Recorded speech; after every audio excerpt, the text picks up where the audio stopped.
Good morning student. बेटा tenth A class SST class है आपकी, और एसएसटी में आपका इकोनॉमिक्स का सेकंड चैप्टर चल रहा है आपका। लास्ट वीडियो में मैंने आपको कराया था सेक्टर ऑफ इंडियन इकोनॉमी के चैप्टर का नाम है, और लास्ट वीडियो में मैंने आपको कराया था सेक्टर ऑफ इकोनॉमिक। तो कौन कौन से सेक्टर हैं हमारी इकोनॉमिक के, उसके बारे में मैंने बताया था। सेक्टर देखते हैं on the basis of nature, activity के आधार पर हम देखते हैं। तो प्राइमरी सेक्टर या एग्रीकल्चर रिलेटेड सेक्टर, इसके नाम दो नामों से पुकारा जाता है, ठीक है। दूसरा आपका था सेकेंडरी सेक्टर या इंडस्ट्रियल सेक्टर, और थर्ड था आपका टर्सरी सेक्टर और सर्विस सेक्टर। आज हम बात करेंगे नेक्स्ट टॉपिक पर on the basis of people employment के बारे में। लोगों को जो रोज़गार मिले उसके आधार पर हम बात करते हैं। तो उसके आधार पर इसको दो भागों में डिवाइड किया गया है। नंबर 1 ऑर्गेनाइज्ड सेक्टर, और नंबर 2 होता है आपका अनऑर्गेनाइज्ड सेक्टर। ऑर्गेनाइज्ड सेक्टर को हम बोलते हैं हिंदी में संगठित क्षेत्रक। टर्म्स ऑफ एम्प्लॉयमेंट, टर्म्स होते हैं शर्तें, जो एक एम्प्लॉयमेंट जो वहाँ पे कार्य करता है व्यक्ति, उसके लिए एम्प्लॉयमेंट, ठीक है। आर रेगुलर होनी चाहिए, उसकी लगातार होनी चाहिए। ये नहीं उससे 4 महीने साल में वर्क कराया और फिर 8 महीने के लिए उसकी छुट्टी कर दी। तो मजदूर ये चाहता है कि उसकी जो एम्प्लॉयमेंट, जो उसका रोज़गार है, उसकी जो जॉब है, वो रेगुलर होनी चाहिए, पूरी साल होनी चाहिए। And people have assured work, और उनका जो वर्क है वो बिल्कुल निश्चित होना चाहिए कि उन्हें ये वर्क करना है, ठीक है।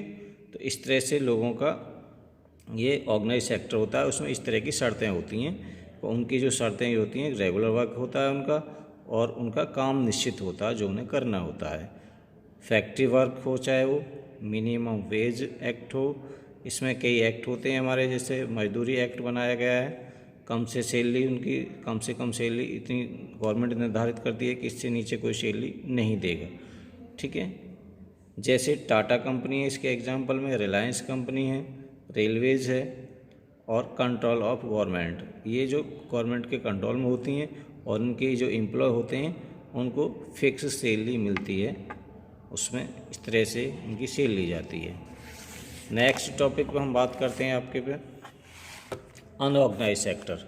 अनऑर्गेनाइज सेक्टर कौन सा है हमारा?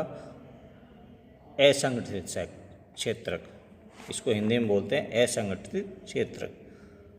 Outside the control of the government, जो गवर्नमेंट के कंट्रोल से बाहर होता है, जैसे कंपनी है, किसी ने कंपनी लगा ली, वो इसमें आते हैं।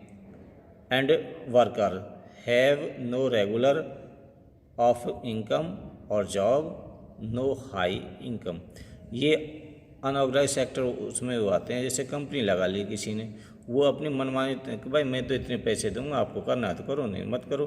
तो इसमें क्या होता है, गवर्नमेंट के कंट्रोल से बाहर होती हैं। गवर्नमेंट का इस पर कोई कंट्रोल नहीं होता, कोई अधिकार नहीं होता है, नहीं वर्क पर और नहीं उसकी सैलरी पर। नो रेगुलर वर्क, इसमें कोई ये नहीं है कि लगातार उससे पूरी साल कोई शर्तें नहीं मानी जाती हैं कि लगातार ही उसे रोज़गार दे दिया जाएगा, और या इनकम उसकी लगातार होती रहेगी, या जॉब उसे मिलता रहेगा। और इसमें हाई इनकम में अधिक सैलरी भी नहीं होती है। ये निजी कंपनियों के मालिक इस तरह से करते हैं। नेक्स्ट टॉपिक आपका है on the basis of ownership के आधार पर, यानी कि मालिकाना आधार पर हम उनका वर्गीकरण करते हैं। तो इसमें आता है पहला आपका पब्लिक सेक्टर। पब्लिक सेक्टर को हिंदी में बोलते हैं सार्वजनिक सेक्टर या क्षेत्र। Industries that are owned by state government, eg जैसे इंडियन ऑयल, रेलवे। तो वो कंपनियां जिन पर जो गवर्नमेंट के, या स्टेट गवर्नमेंट हो या सेंट्रल गवर्नमेंट हो, उसके अधीन होती हैं और उनका उस पर अधिकार होता है, तो वो पब्लिक सेक्टर में आते हैं कंपनियां, ठीक है। नेक्स्ट आपका है प्राइवेट सेक्टर। प्राइवेट सेक्टर में होता है industries that are owned by individually और firm that are formed by individually. ये प्राइवेट सेक्टर होता है जो निजी लोग अपनी कंपनी लगाते हैं, उनकी खुद की अपनी कंपनी होती हैं। इस पर गवर्नमेंट का कोई अधिकार नहीं होता है इन कंपनियों पर या इंडस्ट्रियों पर, और ये अपने व्यक्तिगत रूप से लगाते हैं इसे। जैसे Tata iron and steel company and Reliance industries company.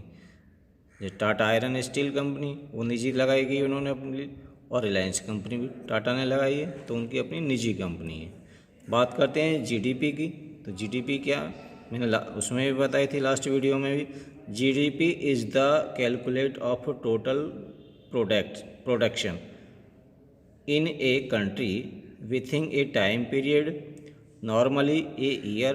It is the calculation of values of all final goods and services within a year. चलो मैं हिंदी में इसे समझाता हूँ। किसी देश की सीमा में एक निर्धारित समय के भीतर तैयार सभी वस्तुओं और सेवाओं के कुल मौद्रिक या बाजार मूल्य को सकल घरेलू उत्पाद यानी कि ग्रॉस डोमेस्टिक प्रोडक्ट कहते हैं। ये जीडीपी को हिंदी में मैंने आपको बताया, ठीक है। All final goods and service are include for calculate of GDP in India.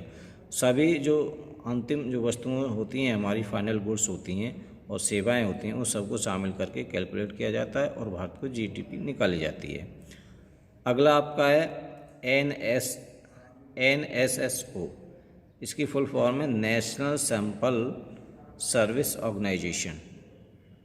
GDP की बात ही चल रही है आपकी। जीडीपी कम फ्रॉम, कहाँ से हमारी जीडीपी आती है इसके बारे में बात करते हैं।